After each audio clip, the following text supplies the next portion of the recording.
So we're here at COP30 in Belém in Brazil. We just had a major rain storm hitting the COP30 grounds here. Very loud, very noisy. That's because we're near the Amazon in part. But we're also now in a very fantastic pavilion here at COP30 with one of the architects of that pavilion. Let's see who it is. If you could say who you are and where you're from. Hi, I'm Tim Lenton. I'm a professor of climate change from University of Exeter in the UK. Fantastic, Tim. So this is great. You have a very special pavilion here. Why would we say it is a special thing to have at this particular COP? It's the first time that a COP presidency has kind of invited the science community to present the latest science on are we crossing planetary boundaries? Are we crossing tipping point risks in the climate? And what's the latest science on how we can accelerate out of trouble, cross what I call positive tipping points to get to a sustainable state where we stop global warming in its tracks? And we're here also to keep the negotiations honest. So, as often happens, the negotiations kind of drift off the science, and we're here to bring back the real information, the real science, to fight any misinformation that might creep in. It's interesting with this COP, isn't it? Because I think it's the first COP for this kind of science pavilion. But it's also a COP where we actually got the words disinformation and misinformation on the agenda. It comes at an interesting moment where it seems that some people are pushing back a bit against science because it suits their political views. So are you trying to keep the COP honest against those kinds of influences?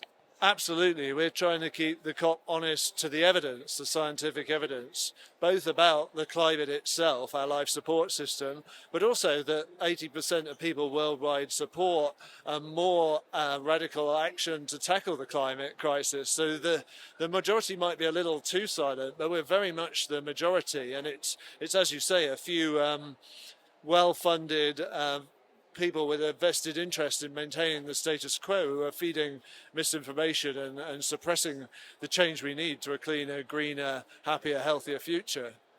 So we have this campaign called Make Science Great Again, which is deliberately meant to be cheeky, but at the heart of it is, in a sense, trying to support that science is really precious. It's very important. Peer-reviewed science has to inform any decision that's taken by any political system to get the best possible outcome from that.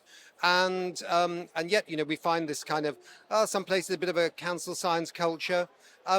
Politics has always played with science, has it not? It's always, even with the IPCC, Intergovernmental Panel on Climate Change reports, it then goes to the governments who sign off. Maybe they water it down a little bit, but you get the kind of universal buy-in, don't you? Which is also important too. The question, I suppose, is how far can the political process go before it makes fools of them in terms of the decisions they take? Well, that's a great question.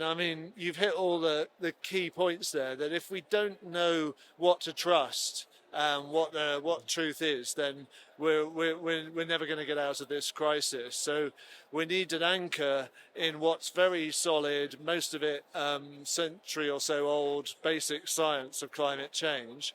But we also need accurate information on the newer science of how we're crossing dangerous tipping points in the climate where change becomes self-propelling, but also we're passing positive tipping points in the economy where the change to clean technology becomes self-propelling. And we need that systems view and understanding to keep us, to know that we have agency still to make the change we need. It's not a hopeless situation. But of course, the promulgators of this misinformation are doing it quite deliberately to keep people feeling disempowered, like there's nothing they can do and they might as well give up and just revert to type and keep on lining their pockets with fossil fuel purchases and whatever else. So yeah, we're obviously, as always, in a melting pot of science and politics, and the science has to be savvy to that and has to hold the line for keep the clear messaging on the evidence and show the opportunities as well as the risks that we face. Perhaps, in fact, it's good news because it shows that those people that don't want change are getting very panicky and really cranking up the misinformation to a point at which it's so deafeningly loud and you know where it's blowing from a little bit like the rainstorm we had just a few minutes ago. We know where it's coming from. That in that case was the Amazon, something we love, but these other storms coming are coming from other places. So maybe there's some good news in this as well. There is. I'm the tipping point specialist, so I completely agree with your interpretation that the incumbents, as I call them, who have a vested interest in maintaining the status quo, realise the situation is destabilising. They realise that renewable energy is the cheapest source of energy now, and that there are all huge benefits in its exponentially growing uptake. They're uncomfortable with that, and they're fighting back harder. That's, I'm afraid, the natural reaction when your privileged position is challenged. But I do take it as a positive, as you do, that this actually shows that the ground is shifting now, and the big tipping point in our economy, in how we power it, how we run everything, is starting to get underway. And let's all get behind the positive tipping points that bring it forward sooner, and that knock these nefarious actors out of their position of power and privilege. Tim, just lastly, a couple of quick questions. It's 2 weeks to go before the end of the COP, so there's a lot might happen in between. But is the science, the planetary science pavilion itself and the scientists here, you've got some great, fantastic colleagues, Johan Rockström from the Potsdam Institute in Berlin, Carlos Nobre from Sao Paulo University, I think, who's one of the world leaders as well in this topic. Is there one or two, I mean, there's probably a whole list of things you'd like at the end, right? But instead of a shopping list, is there one or two really big issues that you'd like to see somehow resolved, or at least pushed much further down the road of fulfillment?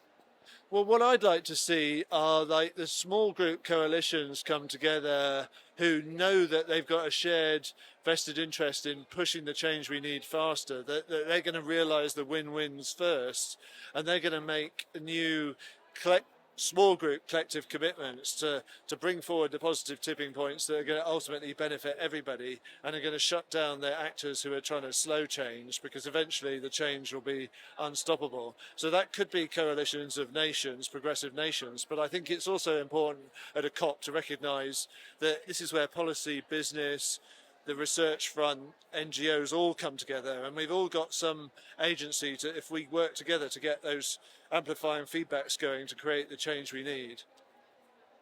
Good, okay. I think we have one last act here, which is if somebody could please, we have a little gift for Tim actually, which we want to give him. We've got these especially made COP30 hats. They're not quite as dramatic as the other ones, which are in a colour that's well known by many. This one's a bit... I love it, thank you. And make Earth great again. Absolutely, we'll make Earth great, we'll make science great again, and hopefully we can make Burnley football team, who I support, great again, but that's probably asking too much. Yeah, maybe, but good luck with that one. Thanks a lot.